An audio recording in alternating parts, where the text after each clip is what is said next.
students, today I'm going to show you how to use coils to decorate your coil pot.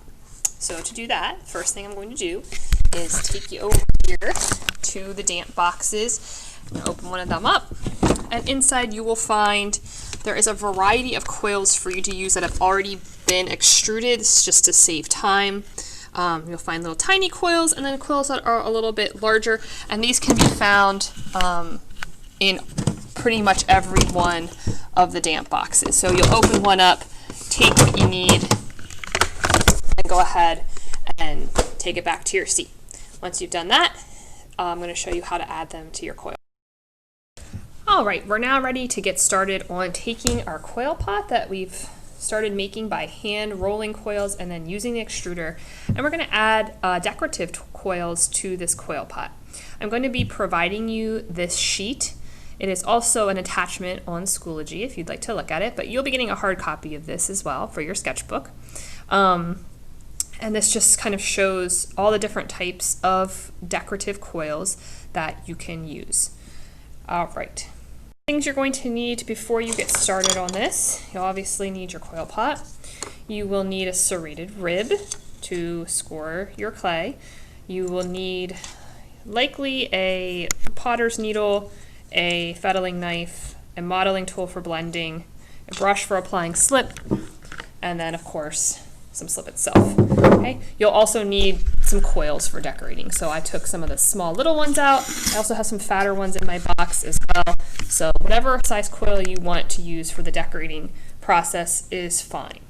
The first thing I'm going to show you is how to actually create an inlay in your clay using coils. And an inlay means we're actually going to cut a section out and insert a decorative coil inside.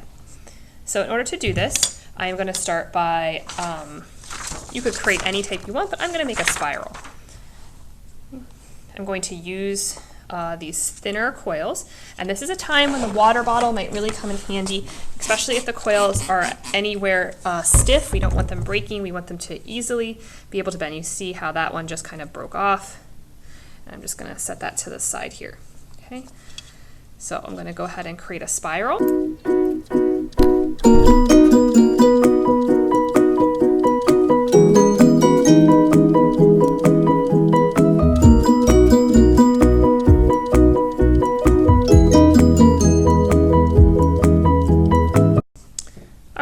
Now I have an opening where I'm going to now insert and inlay my coil.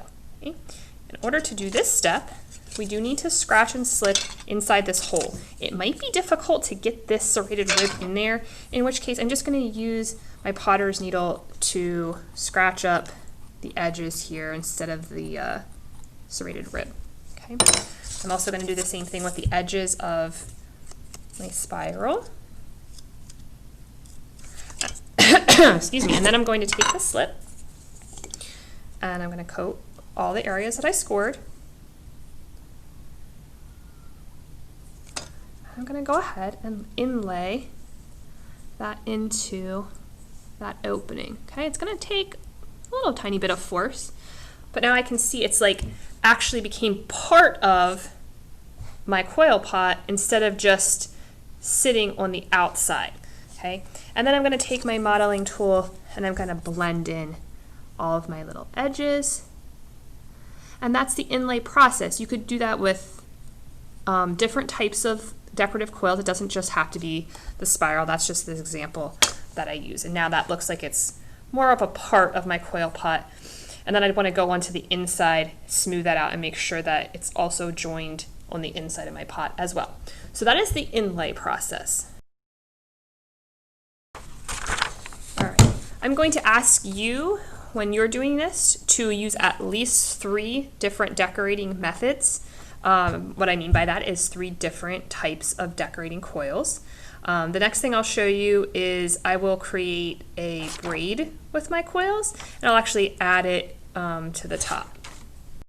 Okay. So to create something like a braid, you would just take your coils, and again, I'm going to make sure that they're not super stiff or they will break.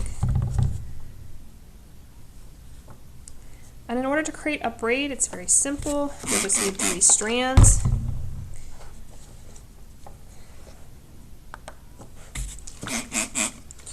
You'll pinch them together at the top, just like you were braiding hair or string. And you'll create the process by taking one side over, taking the far side over again,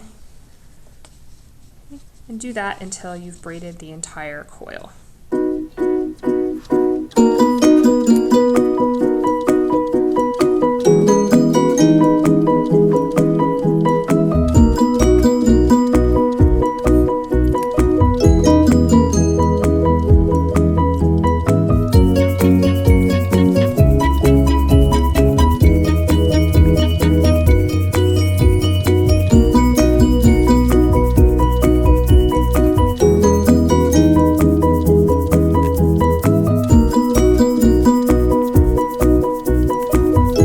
Created a nice little braid. It's kind of delicate, so be careful with it. Okay, and you're not required to create a braid. That's just what I chose. I'd like to see you doing something different from what I'm doing. These are just examples. Okay, I don't want to see you put a swirl right here in the middle. I want to see you do something of your own creation. Okay, and I'm going to go ahead and add this to my top area here. Okay. I'm going to do that like I would add anything else. I'm going to scratch and slip where I'm joining. I'm going to scratch and slip my braid, and then I'm going to join them together by blending.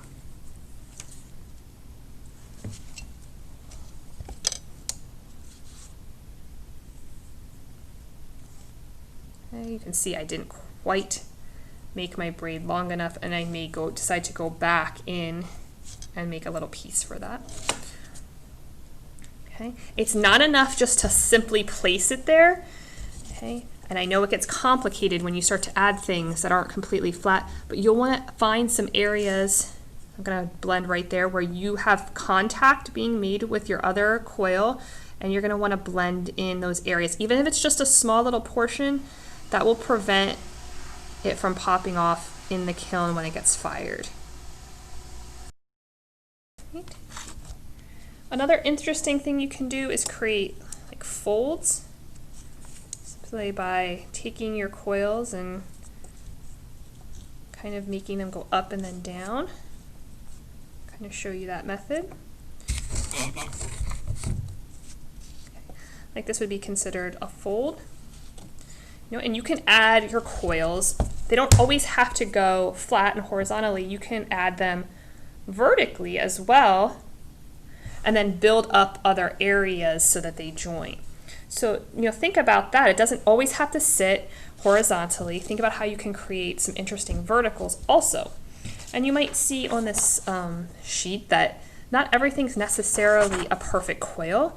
Like down here, these are more just round balls. So you could, you know, simply take your coil and transform it into like a round circle. You know, and you can add those as well to your coil pot.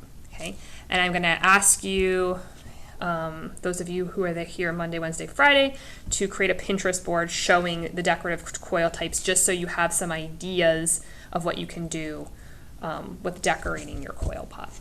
Okay, so if you're finished when the period is over, if you've taken any extra coils that you got out of the back in the damp box, those just need to get returned to the damp box as long as they're still soft, workable, and plastic.